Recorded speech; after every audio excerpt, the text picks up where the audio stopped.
Bom, então hoje, provavelmente, né, nosso último estudo nesse ano e entrando na segunda parte do capítulo 4 do livro Libertação, o capítulo que se chama Numa Cidade Estranha.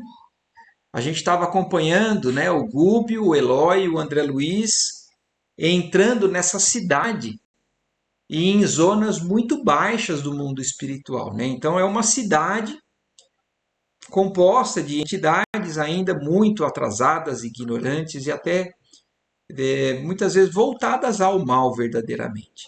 E eles estavam então entrando, passando por esses locais novos. Eles estavam invisíveis, mas chegou um determinado momento em que o próprio Gúbio falou da necessidade deles não oferecerem resistência a toda aquela. Eles deveriam se entrosar, né? Então, deixar que eles pudessem assimilar dentro daquela vibração os elementos do perispírito deles, para que eles possam, então, se deslocar com mais facilidade e até interagir, mas isso os tornaria visíveis. Então, eles agora estão já visíveis a todos ali no local. Adiantamo-nos caminho afora, como se fazia possível. Em minutos breves, penetramos vastíssima aglomeração de vielas, reunindo casario decadente e sórdido. Então, olha que interessante, a cidade mesmo descrita, né, com casarios, ruínas, né, vielas, todo sombrio, né? Imaginem que tipo de cidade que seria isso. Rostos horrendos contemplavam-nos furtivamente a princípio, mas à medida que varávamos o terreno, éramos observados com atitude agressiva por transeuntes de miserável aspecto. Então, eles, como a gente falou, né, eles já eram visíveis, então muitos olhavam meio que de relance, mas à medida que eles foram realmente caminhando ali adentro, outros já estavam inclusive com um olhar mais agressivo. Então era uma expedição de um certo risco até. É como você entrar num ambiente, numa cidade, num bairro, onde existem elementos ali voltados ao crime, que são pessoas que podem oferecer um certo risco. Até por isso eles ficaram inseguros ali, né? Ali atrás, o André Luiz e o Eloy. Alguns quilômetros de via pública, repletos de quadros deploráveis, desfilaram a nossos olhos. Então, olha isso, quilômetros de via pública, mutilados às centenas, aleijados de todos os matizes, entidades visceralmente desequilibradas, ofereciam-nos paisagens de arrepiar. Então, é interessante esse detalhe que ele fala, né? Mutilados às centenas, aleijados. Então, não é um local onde você vê, por exemplo, uma pessoa com um problema, né, inclusive físico, visivelmente. Eram centenas de entidades, de espíritos ali desencarnados, com muitas deformidades carregadas no seu perispírito. E impressionado com a multidão de criaturas deformadas, então isso chama a atenção do André Luiz. Não é uma ou outra, é uma multidão de criaturas deformadas que se enfileiravam sob nosso raio visual, perfeitamente arrebanhadas ali em experiência coletiva, e enderecei algumas interrogações ao instrutor em tom discreto. Por que tão extensa comunidade de sofredores? Que causas impunham tão flagrante decadência da forma?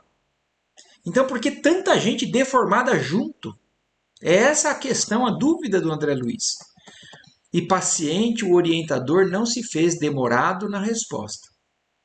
Milhões de pessoas, informou calmo, depois da morte, encontram perigosos inimigos no medo e na vergonha de si mesmas.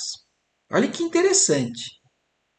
Às vezes a gente tem ideia, né, de que os nossos inimigos estão lá fora, né? Por exemplo, nessa multidão de espíritos malfeitores. Mas aqui olha o que o Google está esclarecendo. Milhões de pessoas, depois da morte, encontram perigosos inimigos no medo e na vergonha de si mesmas. Então, é a visita da realidade. Né? Não existe mais ilusão, como muitas vezes os espíritos falam com relação à nossa realidade. Aqui a gente consegue mascarar, até a nós mesmos. E então, quando a gente se vê sem máscara e como nós realmente somos, vem a vergonha. É um pouco o exemplo da figura da história de Adão e Eva. Quando eles se veem nus, eles sentem vergonha. Mas até então eles estavam nus antes. Eles não tinham consciência daquilo que eles estavam. E a mesma coisa acontece com muitos de nós. Nós não temos consciência real do nosso verdadeiro estado espiritual. E do lado de lá a gente defronta com a realidade e o medo e a vergonha de si mesmas passa a ser um grande inimigo.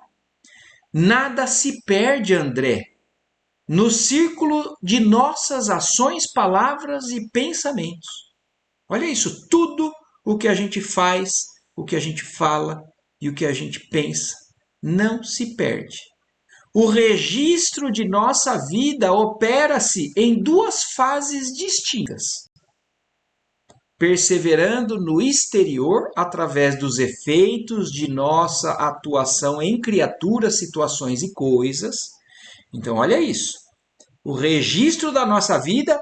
Então, como que é o registro do que a gente é e do que a gente faz? Está nas coisas, está nas pessoas, está nas situações que a gente ajuda, atrapalha, que a gente imprime alguma realidade na nossa. Só que é assim, só que ele está falando, mas existem duas fases distintas. Então, primeiro ele está falando do exterior, o que a gente consegue modificar ao nosso redor, tanto de bom quanto de ruim.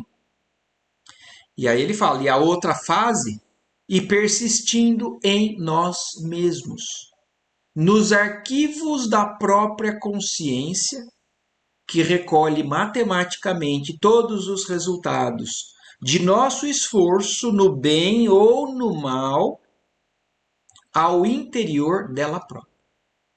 Então, olha isso, tudo o que a gente faz tem consequências e resultados externos e fica registrado, não tem como a gente escapar do que nós somos, do que nós fizemos, do que nós pensamos, tanto no bem quanto no mal. O espírito, em qualquer parte, move-se no centro das criações que desenvolveu. Então, aquilo que eu pensei, o que eu constantemente coloquei o meu pensamento, a minha vibração, é naquilo que eu vou continuar vivendo do lado de lá. Defeitos escuros e qualidades louváveis envolvem-no onde se encontre. A criatura na terra por onde peregrinamos ouve argumentos alusivos ao céu e ao inferno e acredita vagamente na vida espiritual que a espera além túmulo. Então, isso é uma realidade. A gente ouve, nós hoje estamos buscando entender melhor. Mas por muito tempo a gente ouvia e achava que era algo muito distante, muito vago. Mais cedo que possa imaginar, perde o veículo de carne e compreende que não se pode ocultar por mais tempo, desfeita a máscara do corpo sob a qual se escondia a maneira de tartaruga dentro da carapaça. Olha que interessante isso.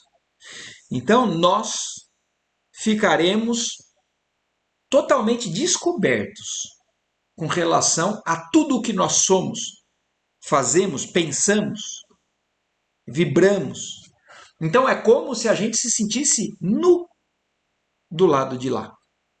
E então, se eu tenho virtude, eu estou tranquilo, mas se eu tenho e carrego tanto problema e não me preocupo em ir elaborando, diluindo isso, eu vou sentir vergonha. E eu vou sentir medo das consequências. E eu vou sentir medo dessa situação em que eu me encontro.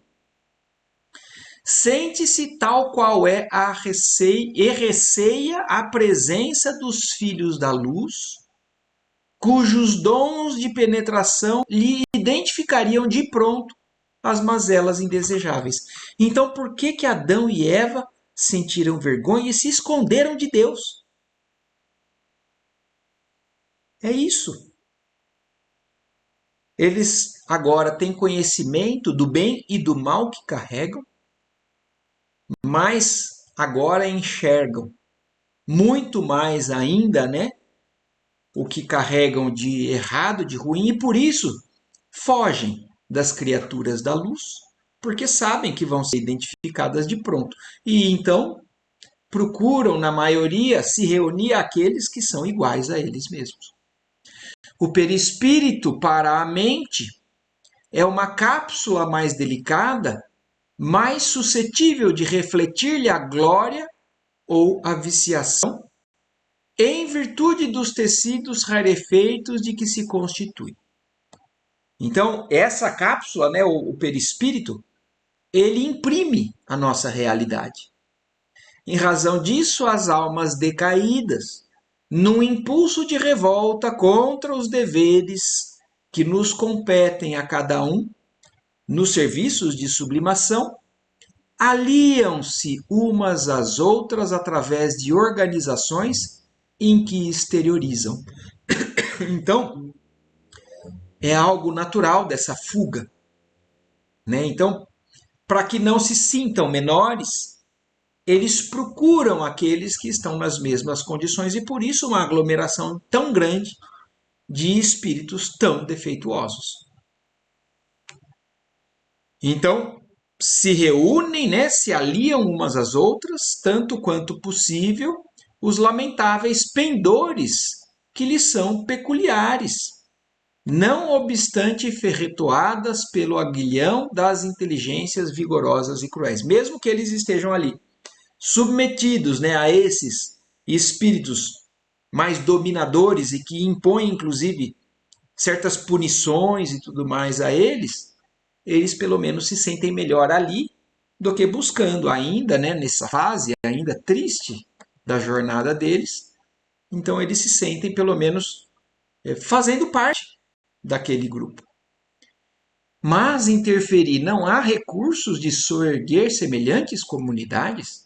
Quer dizer, não tem como vir aqui cuidar deles ou fazer com que eles melhorem, saiam dessa condição? E aí o Gúbio responde, né, o instrutor, a mesma lei de esforço próprio funciona igualmente aqui. Então, da mesma maneira que nós, quando nós resolvemos fazer um movimento, e o movimento que no Evangelho a gente vê muitas vezes, Jesus cruzou com muitos aleijados, cegos, mas ele curou quem? Aqueles que fizeram um movimento próprio, aqueles que foram atrás e tinham vontade de sair daquela condição, já estavam prontos. Então, ali, os que não estão ainda desejosos de fazer um esforço próprio, eles continuam ali. Então, eles não têm esforço por parte deles se mobilizando na direção correta, então eles ainda continuam da mesma maneira. Isso também é conosco. Não faltam apelos santificantes de cima, quer dizer, existem inúmeras almas que amam essas criaturas que estão ali ainda perdidas e que pedem, fazem orações, olham por eles, contudo, com a ausência da íntima adesão dos interessados ao ideal da melhoria própria, é impraticável qualquer iniciativa legítima em matéria de reajustamento geral. Então, ainda só não acontece nenhuma transformação porque eles não querem. Eles ainda não fizeram esse movimento. E individualmente isso vai acontecer com cada um que se abrir, né, olhar para o alto, buscar o auxílio do alto, sem que o Espírito Senhor da razão e dos valores eternos, que lhes são consequentes, delibere mobilizar o patrimônio que lhe é próprio, no sentido de elevar o seu campo vibratório, não é justo seja arrebatado por imposição a regiões superiores que ele mesmo, por enquanto, não sabe desejar. Olha que interessante. Então ele não quer. E se a gente pegasse a força, a gente ia ouvir, inclusive isso acontece até com a gente aqui, ou com nós mesmos, quando ainda nós estamos muito reticentes, endurecidos, e alguém tenta nos ajudar. Se alguém for levar a gente à força, a gente vai esbravejar, a gente vai acusar a pessoa que não é isso que eu quero. E se a gente tenta também ajudar alguém aqui à força, tirar alguém, por exemplo, de uma situação de rua. Se a pessoa não deseja isso, não adianta. A exemplo aqui, voltando agora também ao maior exemplo de toda essa história, que é o próprio André Luiz. Quanto tempo ele passou no umbral, não em condições tão baixas quanto essa que ele está vendo aí agora, mas ainda vibrando no mesmo nível até que ele resolve fazer esse movimento para o alto, e no momento em que ele faz, o céu se abre, as luzes se aparecem ali, os espíritos de auxílio estavam ali à disposição dele para levar ele. E até que resolva atirar-se ao empreendimento da própria ascensão, vai sendo aproveitado pelas leis universais no que possa ser útil à obra divina. A minhoca, olha que interessante. Então, olha, enquanto estes não saem dali, até nisso Deus tem providência, tem um propósito para eles ali. Então, ali ele vem sendo aproveitado também para, de alguma maneira, aprender, ajudando um ao outro, ou se agrupando em busca, talvez de proteção, talvez de tentativa de solucionar algum problema. Então, já é um movimento. Mas cada um no seu nível. E olha o exemplo que o Gúbio dá. A minhoca, enquanto é minhoca, é compelida a trabalhar o solo. O peixe, enquanto é peixe, não viverá fora d'água. Então, esses espíritos, enquanto espíritos endurecidos, muito materializados e ainda densos, eles não vão sair dali. É como o peixe fora d'água, eles não conseguem sair dali. Não estão aptos ainda. E então, Deus também tem oportunidade de trabalho, de serviço, de aprendizado mesmo naquele ambiente. Sorrindo ante a própria argumentação, concluiu bem-humorado. É natural, pois, que o homem, dono de vastas teorias de virtude salvadora, enquanto se demora no comboio da inferioridade, seja empregado em atividades inferiores. Então, enquanto nós temos teorias, né, salvadoras, mas não atitudes salvadoras, a gente ainda é aproveitado, né, nessas atividades inferiores que Deus nos oportuniza também. A lei estima infinitamente a lógica. Calou-se Gúbio, evidentemente constrangido pela necessidade de não acordarmos demasiada atenção em torno de nós. Então eles estavam ali já. Então eles puderam conversar isso enquanto, né, não despertavam a atenção. Agora chegou um momento em que o Gúbio se viu na necessidade de interromper então essa conversa. Tocado, no entanto, pela miséria que ali emoldurava tanta dor, perdi-me num mar de indagações íntimas. Que empório extravagante era aquele? Algum país onde vicejassem tipos sub-humanos? Então, ele tá, que lugar é esse, né? Parece um país, né, de uma espécie sub-humana que vive todos ali juntos. Eu sabia que semelhantes criaturas não envergavam corpos carnais e que se congregavam num reino purgatorial em benefício próprio. Olha que legal como ele conclui, né? pensamento dele. Quer dizer, ele sabe que ali é um ambiente espiritual, que não tá, eles não estão encarnados, que esse ambiente é de tal maneira para benefício deles mesmos. Existe aprendizado naquilo. Agora, o que, que ele pensa? Entretanto, vestiam-se de roupagens de matéria francamente imunda. Então, por que parecem realmente espíritos que estão ali vivendo materialmente na lama mesmo?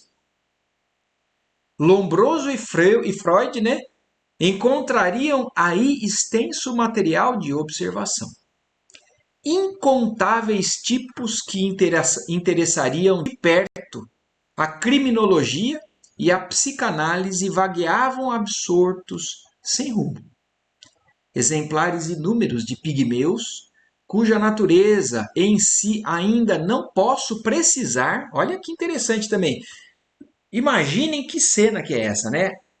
Aleijados, uma série de pessoas deformadas, inclusive ele está falando espécies de pessoas pequenas, pigmeus, cuja natureza ele mesmo não sabia explicar. Passavam por nós aos magotes, então aos grupos, grandes grupos.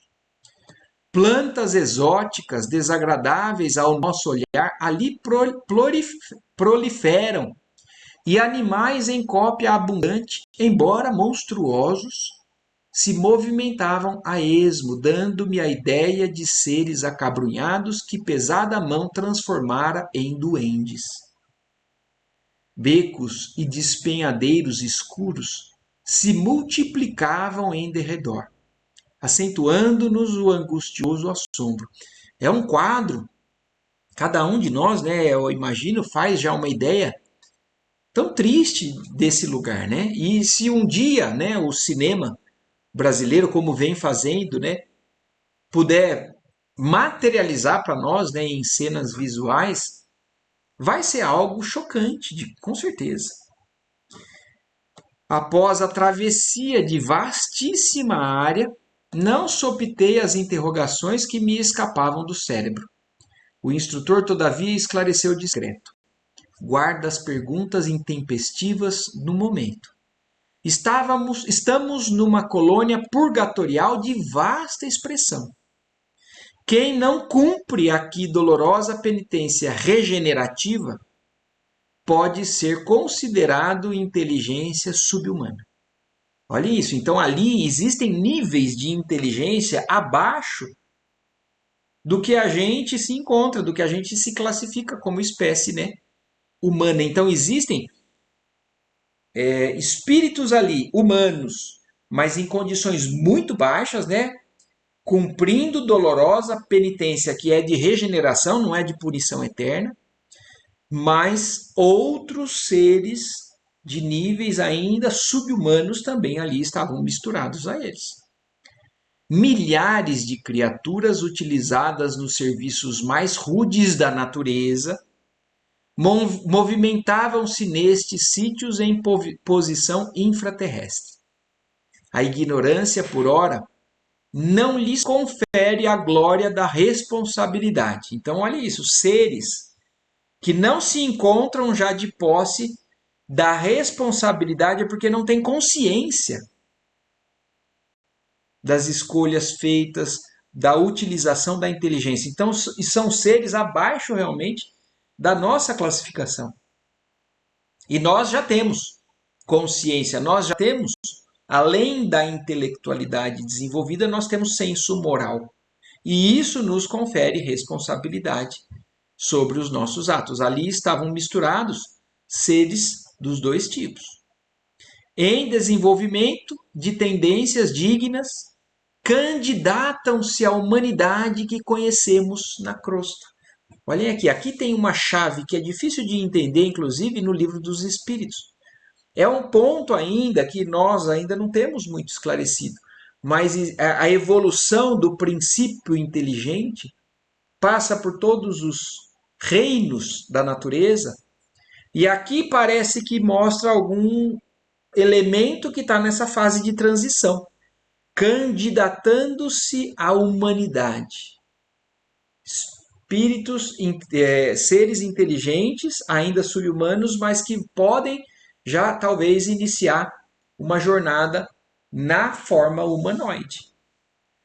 Situam-se entre o raciocínio fragmentário do macacoide e a ideia simples do homem primitivo na floresta. Então, olha isso. E aqui ele não deixa muito claro também.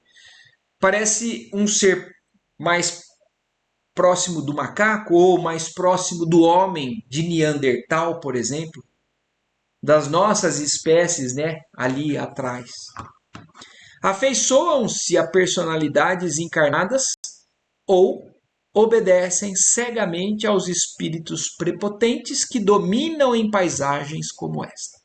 Então, esses espíritos muito baixos ou ainda muito atrasados na jornada, né, da evolução espiritual, ou eles podem estar vinculados a seres encarnados animalizados, embrutecidos, ou sob o comando, né, de espíritos que dominam naquelas regiões.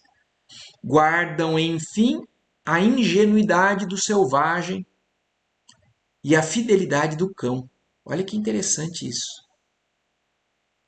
Então, nós, nesses estágios ainda inferiores, quando a gente começa a analisar, né, todos os seres da criação, a gente vê a inteligência dos golfinhos, por exemplo, do macaco, de outros inúmeros animais, do cachorro, a fidelidade do cão. Então, aqui ele está mostrando alguns seres que são selvagens e ingênuos, mas fiéis como um cão, e por isso, muitas vezes ainda atrasados, obedecem a esses seres, infelizmente ainda voltados ao mal. O contato com certos indivíduos inclina-os ao bem ou ao mal. E somos responsabilizados pelas forças superiores que nos governam, quanto ao tipo de influência que exercemos sobre a mente infantil de semelhantes criaturas. Então, olha isso. E então esses seres são seres influenciáveis. São seres que obedecem. Só que se eles se ligam a espíritos mais já direcionados ao bem, eles recebem ordens e fazem também o movimento na direção do bem. E o contrário também é verdadeiro. E aquele que já tem consciência disso é responsabilizado pelas forças superiores que já tem e que exerce influência sobre essas mentes infantis, como eles colocam aqui. Com respeito aos espíritos que se mostram nessas ruas sinistras, exibindo formas quase animalescas, neles reparamos várias demonstrações da anormalidade a que somos conduzidos pela desarmonia interna. Então, aqui também mostrando o quanto que o nosso desequilíbrio interno espiritual leva à animalização da nossa forma. E é o que a gente viu também já descrições, ou também no livro dos Espíritos explica, né? A licantropia, a zoantropia, que são as formas de humanoides mais ainda atrasadas externamente, porque esse espírito está com atitudes, pensamentos e vibrações ainda muito animalizadas. Nossa atividade mental nos marca o perispírito. Podemos reconhecer a propriedade do acerto quando ainda no mundo.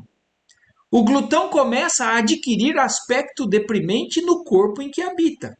Então, em todos os desvios, em todos os desequilíbrios, as paixões, então, como o glutão começa a adquirir um aspecto deprimente no corpo que habita por comer demais. Os viciados no abuso do álcool passam a viver de borco, arrojados ao solo à maneira de grandes vermes. Quer dizer, cada um assumindo uma característica que é condizente com aquele tipo de vício, viciação mental e de hábitos. A mulher que se habituou a mercadejar com o vaso físico, então a mulher que vende o corpo, olvidando as sagradas finalidades da vida, apresenta a máscara triste sem sair da carne. Aqui, porém, André, o fogo devorador das paixões aviltantes revela suas vítimas com mais hedionda crueldade. Então, se aqui encarnado a gente já consegue identificar um usuário de droga pela forma que ele vem adquirindo por consequências daquele uso, o usuário do álcool, o comilão demais, a pessoa desregrada no sexo, no mundo espiritual, então isso é tudo mais cruel, mais claro.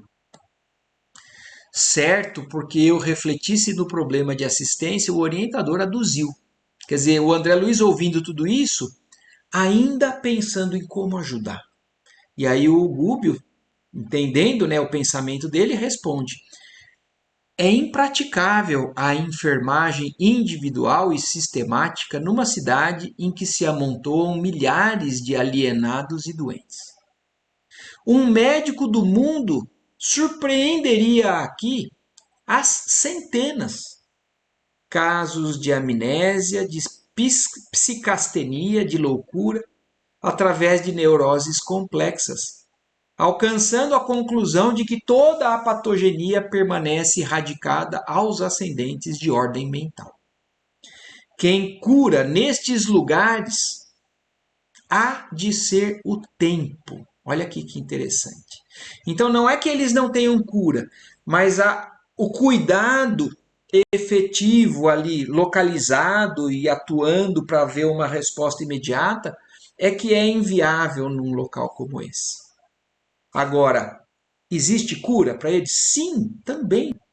Mas quem cura nestes lugares há de ser o tempo com a piedade celeste, ou a piedade celeste por intermédio de embaixadores da renúncia, em serviços de intercessão para os espíritos arrependidos que se refugiem na obediência aos imperativos da lei, inspirados pela boa vontade. Então também não é de graça, mas cada um desses espíritos vai chegar um tempo, um momento em que eles vão se cansar de sofrer, vão se cansar dessa vida que é de sofrimento.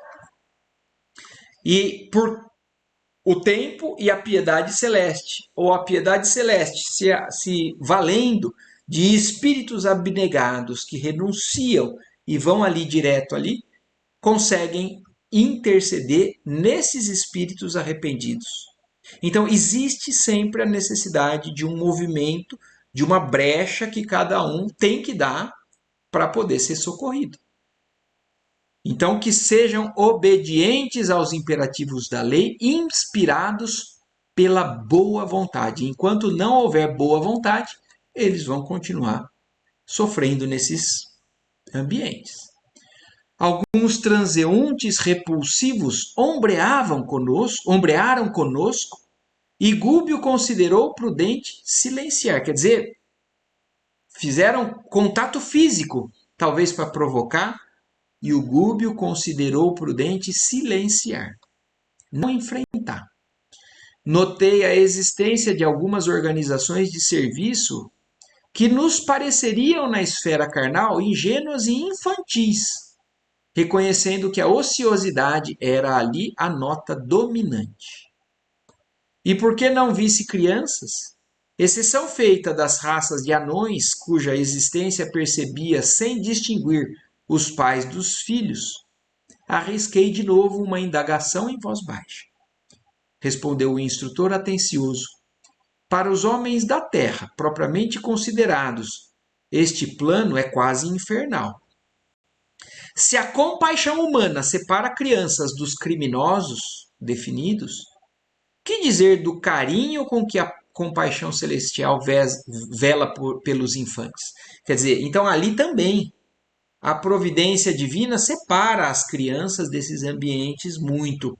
São outras paragens, talvez, no mundo espiritual, onde acolhem as crianças. Mesmo que sejam crianças, às vezes, desviadas também ainda do caminho do bem. E por que, em geral, tanta ociosidade neste plano? Indaguei ainda. Quase todas as almas humanas, situadas nestas urnas, sugam as energias dos encarnados e lhes vampirizam a vida qual se fossem lampreias insaciáveis no oceano do oxigênio terrestre. Então ali é o local onde habitam a maioria dos vampiros, como a gente viu também as descrições em outros livros, outros capítulos da série, né? Aqui são pessoas, elementos espirituais, que não estão ainda afeiçoadas ao trabalho propriamente dito, ao esforço pessoal. Eles querem somente se aproveitar, sugar. Então, que os outros trabalhem para eu me satisfazer. Então, eles vão lá e se aproveitam de brechas que nós também, os encarnados ou desencarnados, podemos dar para essas associações. Mas aqui está falando principalmente, né, do que eles se aproveitam das energias materiais, né, do oxigênio terrestre. Suspiram pelo retorno ao corpo físico, de vez que não se aperfeiçoaram a mente, não aperfeiçoaram a mente para a ascensão. E perseguem as emoções do corpo carnal com o desvario dos sedentos no deserto. Então são espíritos que estão constantemente sentindo falta das sensações da matéria. E eles estão constantemente buscando, ou através de encarnados, induzindo a fazer todo tipo de desvio, né? O álcool, a droga, a exemplo do que, não sei se todos aqui já assistiram, mas o filme do Divaldo, né? O Mensageiro da Paz. Então, ali a gente vê uma cena onde inúmeros espíritos dependentes do alcoolismo, do álcool, vão e induzem uma pessoa encarnada também, né, fraca para esse pendor. E então induzindo ele a beber para que eles possam se alimentar daquela sensação. E aqui então a maioria desses estão assim, ou sugando ou querendo voltar para uma nova encarnação, voltar para a carne, porque lá sabe que vão se refestelar com relação a esse tipo de sensação. Quais fetos adiantados absorvendo as energias do seio materno consomem altas reservas de força dos seres encarnados que as acalentam. Então não é de qualquer um, são os seres encarnados invigilantes que dão brecha a esse tipo de atividade. Abrem portas. E aí, olha a comparação que eles fazem. Fetos que estão ligados, né, como um cordão umbilical, a esses espíritos também viciados, né, ainda necessitados desse tipo de sensação. Desprevenidos de conhecimento superior. Daí esse desespero com que defendem no mundo os poderes da inércia e essa aversão com que interpretam qualquer progresso espiritual ou qualquer avanço do homem na montanha de santificação. Então eles são espíritos que não querem avançar, eles querem exatamente o que a gente ouve aqui, né? Muitos de nós às vezes até fala assim: eu quero é curtir a vida. Eu quero é comer bem, eu quero é beber, ou abusar, né? Eu digo aqui principalmente na questão não da necessidade básica, mas do excesso mesmo, né? Então eu quero é sentir esse prazer.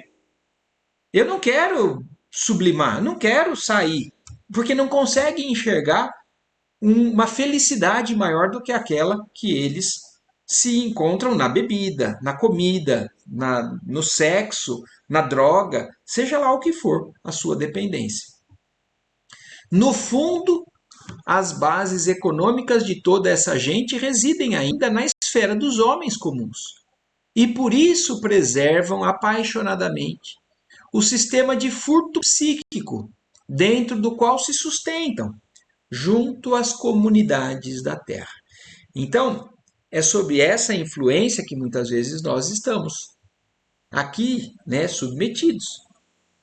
Dependendo do tipo de atividade que eu cultuo, que eu cultivo.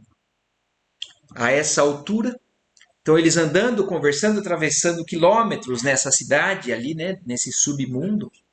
A essa altura defrontamos acidentes no solo que o instrutor nos induziu a atravessar. Então, Já o terreno já começou a ficar mais acidentado. Subimos dificilmente a rua íngreme e em pequeno planalto que se nos descortinou aos olhos espantadiços, a paisagem alterou-se. Então eles caminhavam nessa cidade que era baixa e subiram para um patamar um pouco mais alto, então como se fosse uma zona mais nobre, talvez, dessa cidade estranha, né, ali no mundo espiritual, e ali a paisagem era diferente daquilo que eles estavam passando. Palácios estranhos surgiam imponentes, revestidos de claridade abraseada, semelhante à auréola do aço incandescente. Olha isso. Palácios que pareciam ter paredes, né, ou colunas de ferro, de aço, pegando fogo. Praças bem cuidadas, cheias de povo, ostentavam carros soberbos, puxados por escravos e animais. Então era como se fosse a zona mais nobre dessa cidade, nesse ambiente do mundo espiritual. O aspecto devia, a nosso ver, identificar-se com o das grandes cidades do Oriente de 200 anos atrás. Então imagina, do ano 1700 e alguma coisa, nas cidades orientais. Porque no mundo espiritual, o que depois do desencarne, as pessoas continuam buscando as mesmas realizações. Então eles ali estavam vivenciando como se fosse a continuação de uma vida numa cidade como essa que eles estão descrevendo.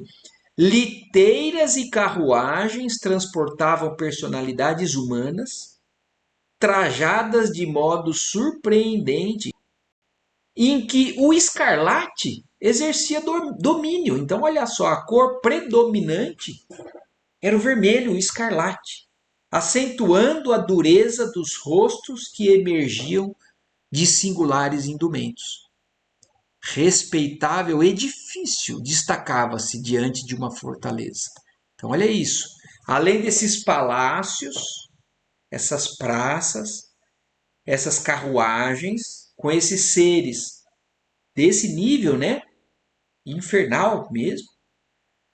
Um edifício se destacava na frente de uma fortaleza, com todos os característicos de um templo. Então, como se fosse uma grande igreja, talvez. E o orientador confirmou-me as impressões, asseverando que a casa se destinava a espetaculoso culto externo. Então, era sim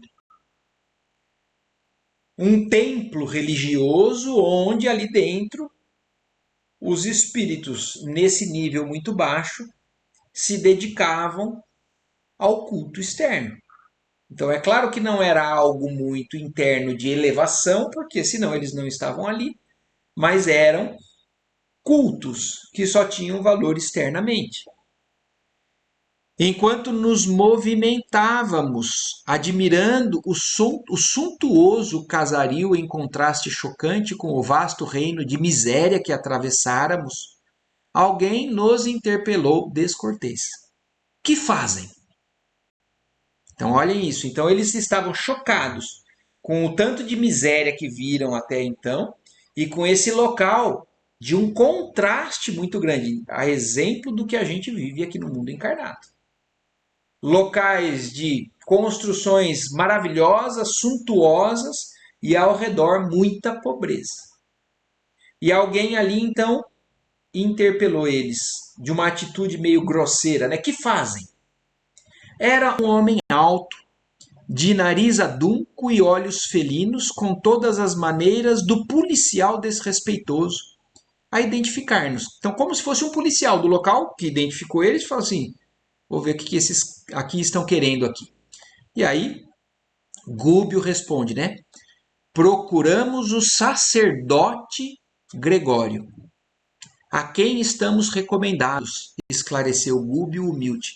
Então a gente já sabe, né, que o Gregório é o alvo dessa missão, o alvo principal dessa missão. É esse espírito que foi um espírito muito religioso, encarnado, mas desviado totalmente, mas ele ainda se acredita detentor de um poder religioso e por isso ali ele também reina da mesma maneira, mesmo que numa zona tão infernal. E aí então o Gúbio fala: nós estamos atrás de Gregório porque fomos recomendados procurar ele. O estranho pôs-se à frente, determinou-lhe acompanhássemos as passadas em silêncio e guiou-nos a um casarão de feio aspecto.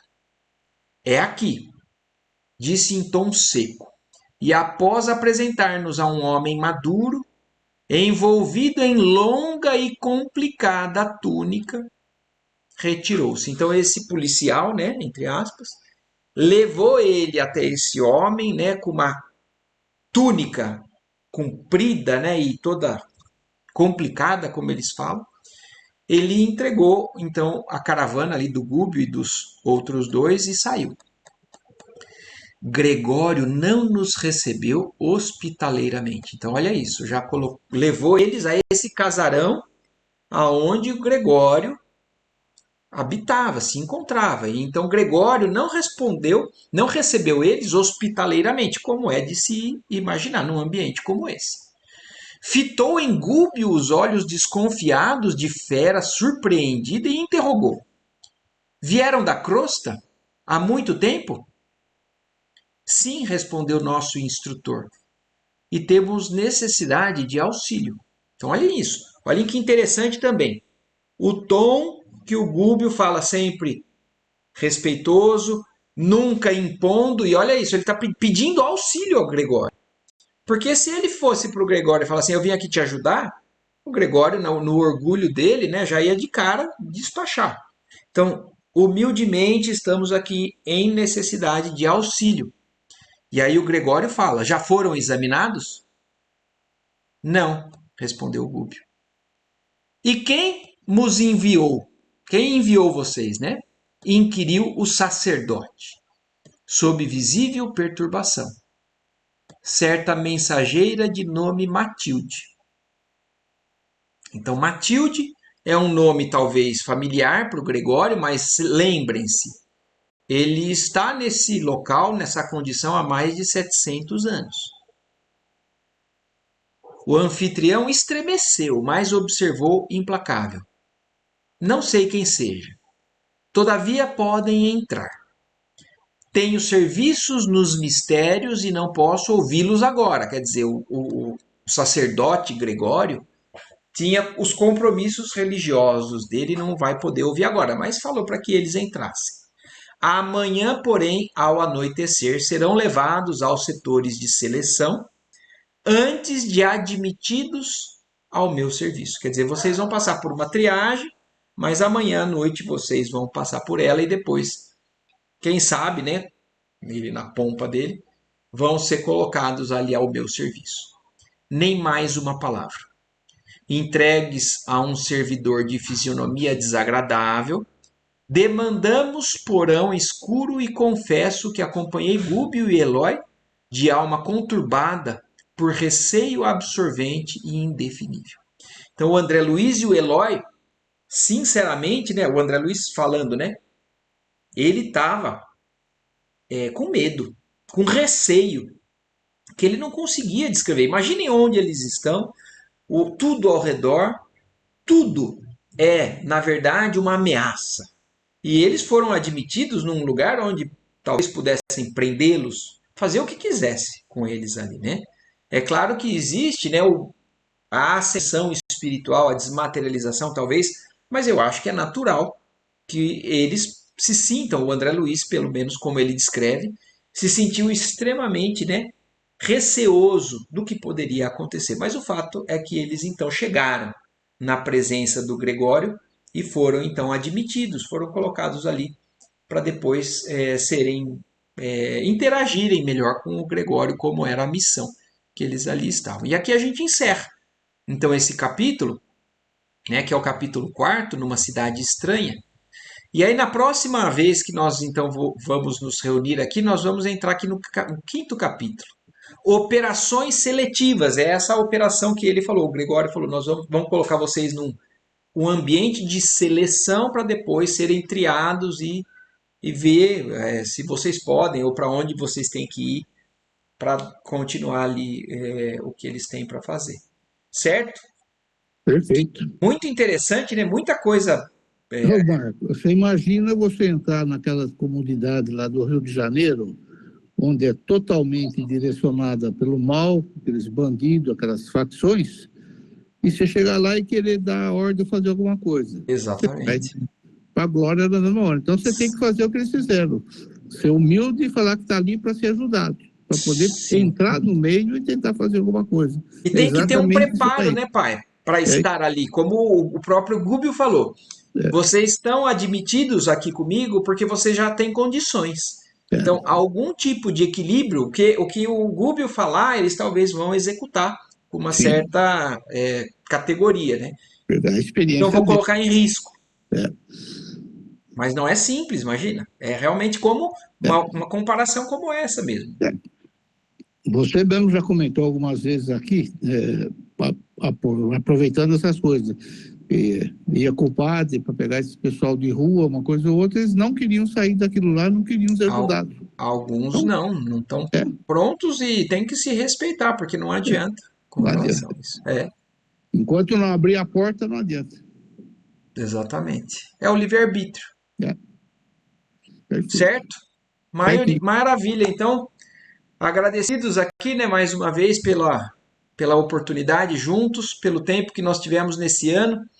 E aí, mas provavelmente agora a gente vai retomar no ano que vem, ou nós vamos nos falando pelo grupo, se surgir a oportunidade de a gente fazer alguma outra leitura, a gente combina pelo grupo. Certo? Combinado. Maravilha. Combinado. Então, Um boa noite, ótima semana, um santo Natal para vocês todos. Mas nós Amém. vamos nos falando ainda antes disso. É só aqui no grupo, Tá certo. tá bom? Felicidades para todos aí, hein? Até Bom Natal. mais. Tchau, tchau. Bom Natal. Um abraço. Bom Bom Natal.